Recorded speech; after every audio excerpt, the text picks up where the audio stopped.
Négliger l'enfant, c'est nous détruire nous-mêmes.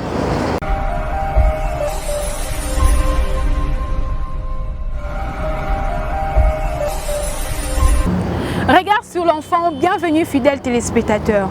Leur vie, leurs conditions, leur situation nous intéressent.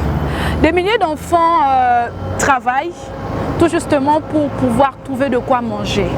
D'autres se sont livrés à cette pratique qu'on appelle la mendicité en faveur de leur famille.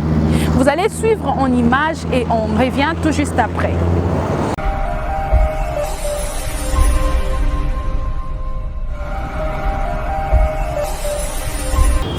Des tours.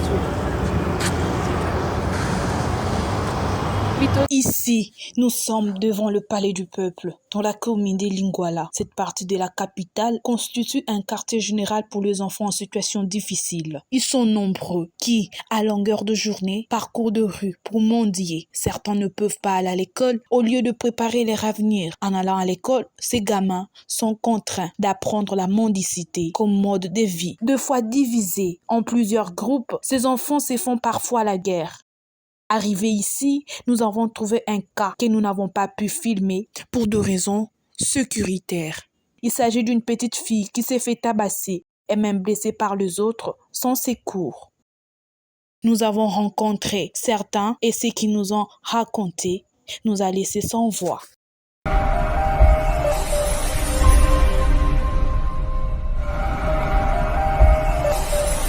Bonjour. Comment Patrick. Patrick a âge né. 11 ans. Patrick, tout le monde est na palais du peuple. Ah, aux autres, Ate, tuvani katobe tabali. au vanda wapi? Tuvana na kan. Wana na kaibu abo usa. Ate, ngai papa anda ku akufaki. Mama yo bali mobile musumu bali na kumunyo kuna. Na kibachini ya bwana umili baba betinga. Na kebo na bimbo ko suba na bimbo basenga ko na bimbo so na bimbo ifana pesa ka condition na ke ko suba pesa condition yanga pa mulbo na ko vana te ngapa mulbo na ko vana te ngi ona kimi na ndenga na ko mona view o tanga wapi usapi na classe 4e tanga excellence mongo lelo ke classe ke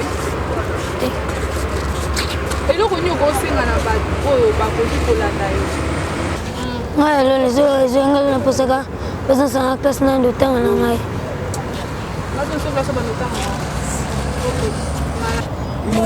kombo nani Urbain aza age 12 ans Urbain tomoni yo awa nani na palais du peuple ozosala ngai pas biso balinganga te banyokola ngai epa biso balinganga te banyokola ndokola ngai mosala bango babeta ngai bayinanga so bamoka bakabanga lobofu bango kafu bazongi na kima na ngai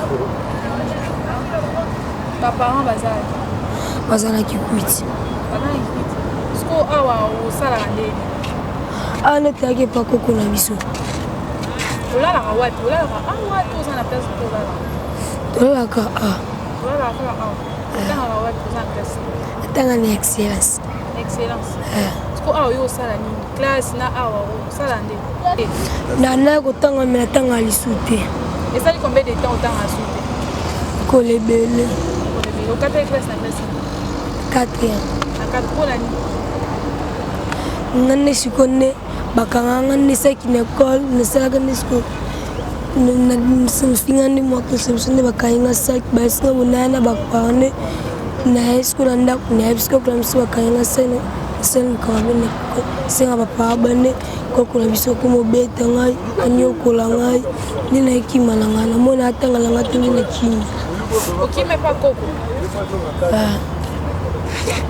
osala ndeni mpona kolia kolata awa tosengasenga na biso kaka lobe makasi toyoka bien osalaka ndeni mpona kolia kolata tosenga bariske nini bokutana nango awa elo te nde kolala libanda a riske moko te eza so mbula ebeti kosala nde kote wana kote oyo eza na batoli tovandi Et nous, on a bateau ba Hollande. Pour ça, les années.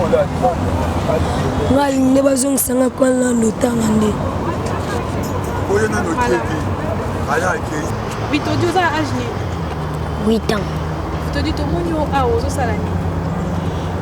Tu as qui on est kabilamba. Tu as qui on est kabilamba. Bon dans la wapi. Nakang. Voilà. Ce qu'on veut le moins quand il a pour nani.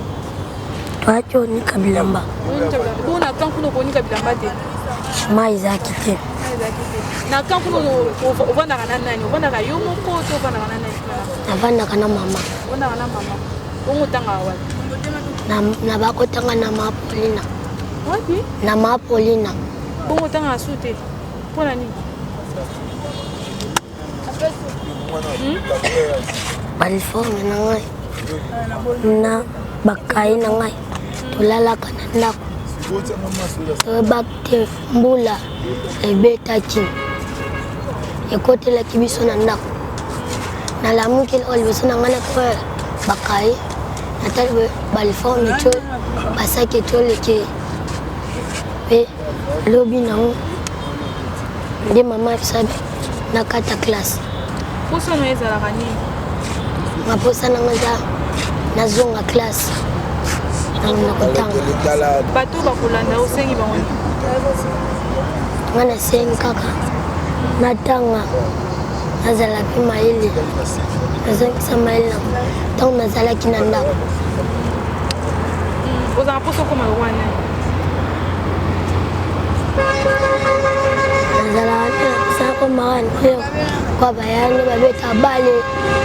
Kuma nangata joueur. Posa nangani zala. Oui, tu as un âge d'une potanga wapi. 15 ans.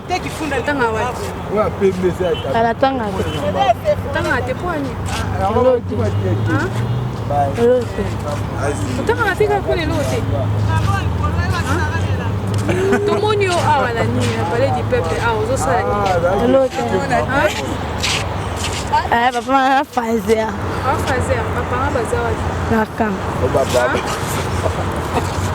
Nakam. Loba bien te, tu as un poste Nakam. à Loba. Nakam. Tu connais où na campo na koya a pour nani. Natanga ngati mama. Potanga. Bon, on peut voir dans la camp. Tu vas la faire. Tu vas la faire en bino. Comment tu connais le moins campo na ni pour na koya a.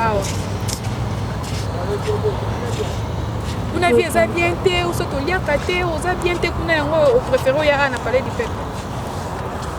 Namoka. Namoka ndio.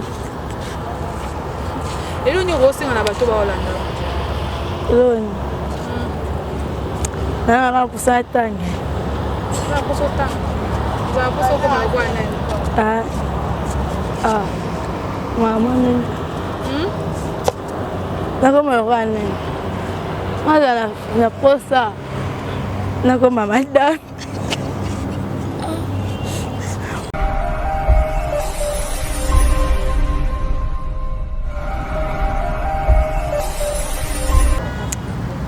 Vous avez vu, chers téléspectateurs, c'est vraiment triste et c'est vraiment inquiétant. Pourquoi inquiétant? L'avenir de ces enfants est lié à la mendicité. Ils sont devenus professionnels en technique de mendicité.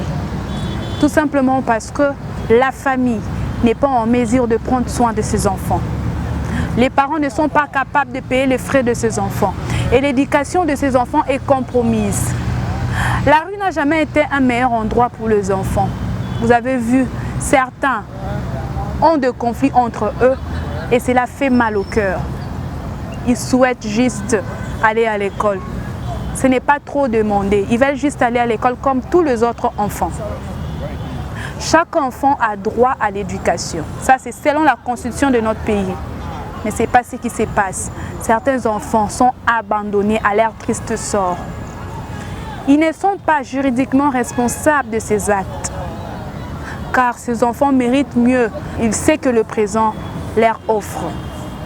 Fidèles téléspectateurs, nous étions là. Comme toujours, pour vous démontrer la situation des enfants. Ça fait mal.